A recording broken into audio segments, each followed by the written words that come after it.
Welcome back to the deep dive. Today, we are tackling one of the most exciting and maybe confusing moments for any beginner photographer. That first big step. Exactly. Moving past the smartphone and buying your first serious camera. Specifically, we're diving deep into Canon's entry-level mirrorless options in their RF system. It's a huge moment because you're really committing to an entire system. And Canon has laid out two really outstanding options. There's super budget-conscious Canon R100 at about $399. And then you have the modern, feature-packed Canon R50 at $679. Mm-hmm. And that $280 difference is really what this deep dive is all about. Our sources give us the spec sheets, but our mission today is to cut through the numbers. Right. We need to explain what that premium actually buys you in the real world. What creative opportunities does it open up? And does it even align with your goals? That's the key, because let's be honest, both of them are going to deliver phenomenal image quality compared to any phone you've ever used. Oh, absolutely. The choice really hinges on whether you want a solid foundational textbook of a camera or if you want that complete modern tool set that's ready for content creation and, more challenging subjects. Okay, let's unpack this. I think we should start with Canon's strategy here. The R50 came out in February 2023, and the R100 followed just 3 months later. Yeah, that's not an accident. This feels like a very deliberate segmentation. We aren't comparing old tech versus new tech. Precisely. They're contemporaries. Yeah. What we're comparing is different feature philosophies built on the exact same core tech. The R100 is designed to hit that absolute lowest price point. It's the accessibility play to get you into the RF system. And the R50 is aimed squarely at that burgeoning creator economy, the passionate hobbyist who wants modern performance. Yep. Which brings us to maybe the most liberating fact for anyone making this choice. Let's talk about the Great Equalizer. Image quality. This is where we have to start because it simplifies the decision so much. Both the Canon R50 and the R100 use the identical 24 megapixel APS-C CMOS sensor. Identical. Physically, it's 22.3 by 14.9 millimeters. No. If you put both cameras on a tripod, same lens, same settings, the base image quality, the color, the sharpness, the detail, it's fundamentally equivalent. That is fantastic news. So for you, the listener, moving up from a phone, what is the practical significance of that sensor size? Why is 24 megapixels on APS-C such a sweet spot? It's all about balance. 24 megapixels is enough resolution for massive prints. You could easily go 20 by 30 inches and get incredible detail. Wow. But the file sizes stay manageable. You don't need a super powerful, expensive computer to process your photos quickly. And crucially, it's about low light, right? That bigger sensor means better performance when the lights go down. Exactly. The per pixel light gathering is just way better than what you'd find on a phone sensor that crams in, 100 megapixels. This translates directly to cleaner images, less noise, and better dynamic range. And the most important thing a real camera gives you over a phone is depth control. That APS-C size means you get real background blur, that bokeh that a phone can only fake. That's the true advantage. So the conclusion here is really clear. You're not deciding which camera takes better pictures. Right. You're deciding which camera makes it easier to get the pictures you want. Okay, so since the image foundation is solid, let's get into the $280 question, where the real cost difference shows up. And the first place is the display, the thing you interact with every single day. This is a huge factor. The R100 is designed around a very traditional fixed screen workflow. It's a 3-inch screen, 1040K dots, but here's the kicker. No touch functionality. I remember those days, contorting myself on the ground, trying to get a low-angle shot with a fixed screen. Yeah. And if you want to record yourself for any reason, it's a total non-starter. It's a creative constraint. It works perfectly for eye-level shooting, landscapes, that sort of thing. But the R50, well, it's a revolution in comparison. It's also a 3-inch screen, but it's got a much higher resolution. 1,620K dots, that's a 55% jump. And it's fully articulating. It rotates completely forward. That articulating screen, it's not just a feature. It is mandatory for content creators. If you need to see yourself while vlogging, you just have to have it. And we can't forget the full touch functionality. If you're coming from a smartphone, that touch interface is instantly intuitive, tapping to focus, swiping through menus. It just speeds up the whole process compared to using the clunky buttons on the R100. All right, let's shift from usability to performance, Okay. Specifically action. This is where the R50 starts saving shots the R100 would just miss. Yeah, the specs here tell a very clear story.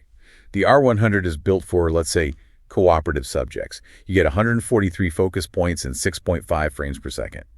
It gets the job done, but slowly. And the R50? The R50 has almost 5 times the autofocus coverage, with 651 points. Yeah. And the speed jumps to 12 frames per second with the mechanical shutter. Okay. Or a blistering 15 frames per second with the electronic shutter. Plus, its max shutter speed is double the R100's, which gives you more flexibility in bright light. That jump from 6.5 to 15 frames per second that's profound. That's the difference between catching one blurry frame of your kid scoring a goal and having 5 sharp options to pick from. Absolutely. But, speed is meaningless if the camera doesn't know what to focus on. Yeah. And the R50's real secret weapon is its AI-powered intelligent recognition. It's completely absent from the R100. So the R50 doesn't just focus it understands the subject. What does that AI tracking actually recognize? Is it just faces? It's incredibly smart. It has animal eye AF tracking. It can recognize dogs, cats, and birds, lock onto their eyes, and track them as they move.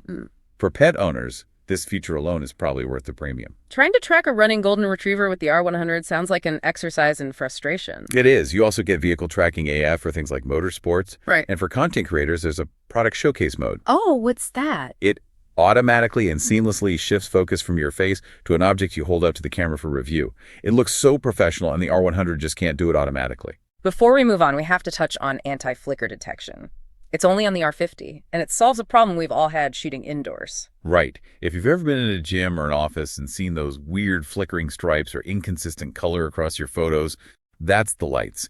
LEDs, fluorescents, they cycle on and off incredibly fast. And the R100 just shoots right through that. It does. The R50, however, detects that cycle, and it times the shot to when the light is at its peak. This eliminates those awful exposure inconsistencies. It's a lifesaver for indoor sports or events. That transitions us perfectly from mastering action in good light to mastering it in challenging light.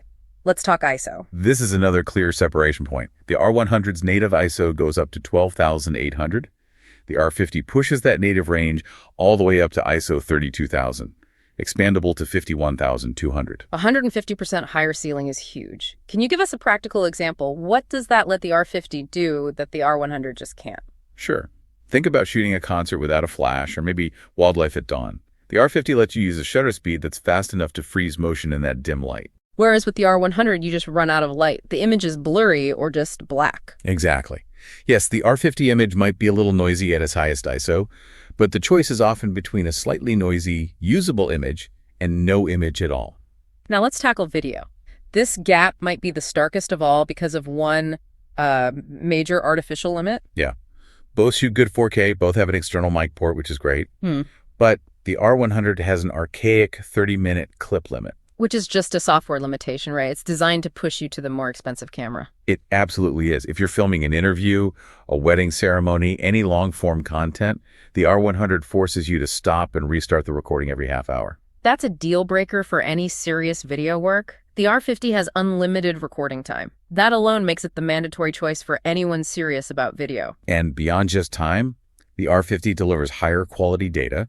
It has a higher bit rate, 170 megabits per second, versus the R100's 120. Okay, what does that mean for someone just starting out? Break that down. It means flexibility in editing. Think of it as denser information. With the R50's footage, you can push the colors further, adjust exposure more aggressively, or crop in without the image just falling apart. It gives you more room to fix mistakes or be creative in post. And you also get those professional touches on the R50, like lens breathing correction. Which is fantastic. When you change focus, some lenses look like they're subtly zooming in or out. That's breathing. The R50 compensates for this in camera, giving your focus pulls a really smooth, cinematic feel. Let's quickly run through the advanced photo features on the R50 too. Right. You get in-camera focus stacking, which is essential for macro or product photography, where you need everything sharp from front to back. And for HDR. A much wider auto-exposure bracketing range, which gives you way more control for those high-contrast scenes, like a bright sunset against a dark foreground. This all paints a really compelling picture. Okay, let's pivot to the final verdict. We need to summarize which camera is the right fit. We can break it down pretty clearly. If your priority is content creation or vlogging, the R50 is mandatory, no question. Articulating screen, unlimited video. Okay. For wildlife or active pets, the R50 is what I'd call essential. That animal eye AF tracking will change your life. Right, and for sports or any unpredictable action, the R50 has a very strong lead because of its speed and that intelligent tracking. But if your primary focus is portraiture, landscape, or just everyday family snapshots, cooperative subjects in good light, then both cameras are functionally equal. The R100's autofocus is perfectly fine for that. So what's the answer to the $280 question? If your budget is absolutely locked at $400, choose the R100 with confidence. It delivers stunning images, and it's a massive upgrade from a phone. Right. But if you see yourself as an enthusiast, a creator, or if you just know you'll be shooting challenging subjects often, the R50 is the better long-term, future-proof investment. Those features aren't just luxuries. They are tools that eliminate frustration. So the tiebreaker questions for you to ask yourself are, Will I ever record myself? Do I photograph very active pets or kids?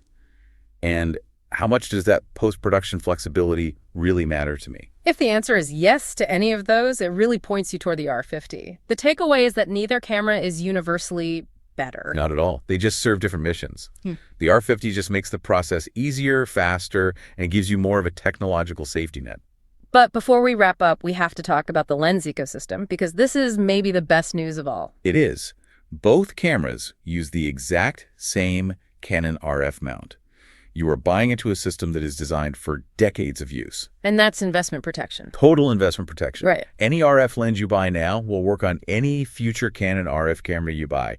Even if you upgrade to a professional body like an R5 or an R1 down the road, your glass comes with you. You're not buying into a dead-end system. You're on the main line from day one. Exactly. Which brings us to our final thought. While the R50 is loaded with all these powerful assists, the tracking, the speed, the screen, I want you to consider the implication of the R100's simplicity. By forcing you to use less automation, can the R100 actually push you to truly master the foundational principles of photography, like composition and timing, in a deeper way? Sometimes limitations can force better technique. It's just something to think about as you start your journey.